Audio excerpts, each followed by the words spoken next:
అత్యంత ప్రియమైన వ్యక్తిని పోగొట్టుకుంటే ఎంత బాధగా ఉంటుందో చావు ఎవ్వరికీ చెప్పి రాదు. నీతోని నీలోని. మీరు ఏడుస్తున్నది మీరు పోగొట్టుకున్న సంతోషం గురించి. పుట్టినవారు గిట్టక మానరనే సత్యం అందరికీ తెలుసు.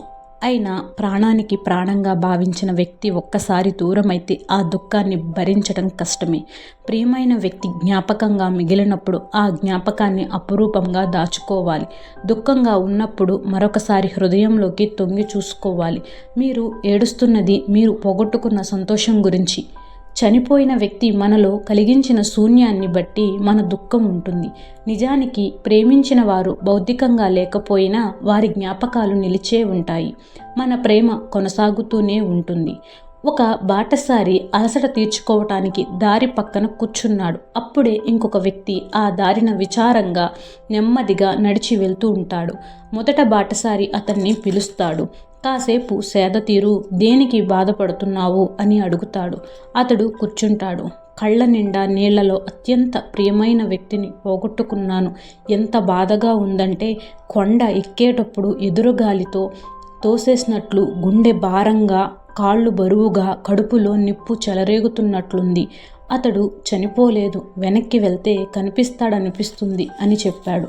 మొదట బాటసారి కథంతా విని ముందుకే పద, దారి సుగమమవుతుంది, కాళ్ళు తేలికవుతాయి, కడుపులో నిప్పు చల్లారుతుంది, వెనక్కి వెళ్తే నీ బాధ మరింత పెరుగుతుంది, నువ్వు పోగొట్టుకున్న వ్యక్తి నిత్యము నీతోనే నీ గుండెల్లోనే ఉంటాడు అని చెప్పి అతన్ని అనునయిస్తాడు.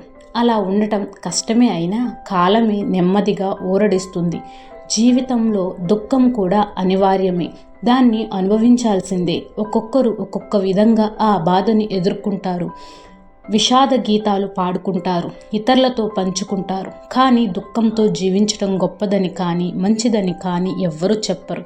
దాన్ని అంగీకరించాలి, అధిగమించాలి. మరణం వల్ల కలిగే దుఃఖమో, కోపమో, అపరాధ భావమో ఏదైనా దాన్ని అంగీకరించాల్సిందే. సన్నిహితుల సమక్షంలో బాధని పంచుకొని స్వాంతన పొందాలి. పోయిన వాళ్ళు రారని తెలిసినా తీరని మనస్తాపంతో ఆరోగ్యం పాడు చేసుకోకూడదు. బదులుగా వారిని స్మరించుకునే కార్యక్రమాలు చేపట్టాలి. ఆధ్యాత్మిక మార్గాలలో అర్థవంతమైన పనులు, ఉపశమనాన్ని వెతుక్కోవాలి. చావు ఎవరికీ చెప్పి రాదు, అదే ఒక్కసారే వస్తుంది. ఆ సంగతి అర్థమైతే దిగులెందుకు? భగవంతుడు అందరికీ శ్మశాన వైరాగ్యం కల్పిస్తూ, అనుభవాన్ని తెస్తూ, సంసిద్ధపరుస్తూ ఉంటాడు. కానీ ఆ పొలిమేర దాటగానే బంధాలు, బాధ్యతలు బంధించేస్తాయి. అలా కాకపోతే లోకం నడవదు. శరీరాన్ని, బుద్ధిని, ఆధ్యాత్మికతను నిర్వీర్యం చేసే దిగులు, గుబులు ఏదైనా సరే విషంలా భావించి త్యజించాలి అన్నారు స్వామి వివేకానంద. ఈ వీడియో నచ్చితే ప్లీజ్ లైక్ మీ. మన ఛానల్ని ఫస్ట్గా చూస్తున్నాం, సబ్స్క్రైబ్ చేసుకోండి. Keep watching.